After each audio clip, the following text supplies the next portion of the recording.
Hi, welcome to Steve Chats Wrestling, hashtag SCW, the wrestling channel here on YouTube.com. Thank you for choosing the channel and choosing the video. Subscribe right now. Leave any comments in the comment section, like and share the video as well. An update on the TNA lawsuit involving Billy Corgan and Dixie Carter.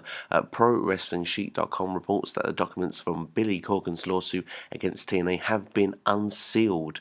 Corgan claims that he has financially bailed the company out on several occasions and there were demands that he expected to be met.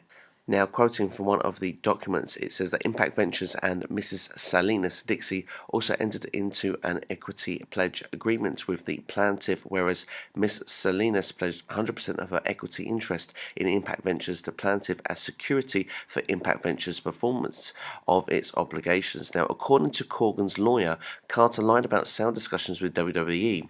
In addition to that, Corgan was not told about the Fight Network recently funding TNA.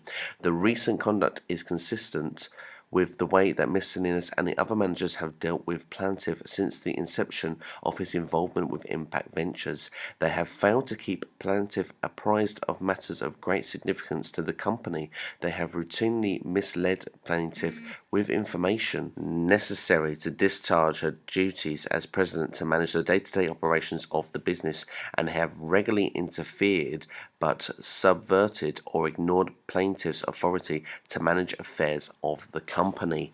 Wow. Well, it just seems that this lawsuit is getting messier and messier. Things are coming out, and now we've learned as well that, of course, there were discussions with WWE.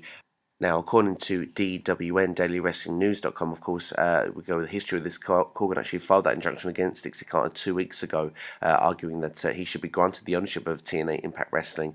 Corgan stated that he was brought into the company as part of a loan agreement where in Dixie Carter pledged 100% of her stake in the company to Corgan upon completion of the arrangement. According to Corgan, he has not been granted control of the company as originally promised. Now, Corgan noted that Impact Ventures is insolvent. Its liabilities exceed the value of its assets, and Impact Ventures is unable to pay its debts as they come in due of the ordinary course of business. Now, according to Corgan's lawsuit, he was brought into the company as an investor to help recoup the losses suffered when TNA hit a wall with the former financer, Aurolux Marketing.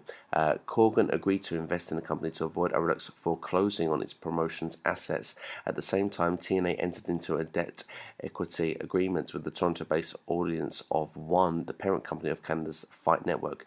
Now, according to the Secretary of State filings, various people in the companies, including Corgan and AO1, pumped more than $3.4 million into TNA in 2016. Furthermore, Corgan claims that Dixie Carter told a number of TNA talents that WWE was looking to absorb the company assets, including the 14-year-old tape library. So that's clearly what WWE were interested in.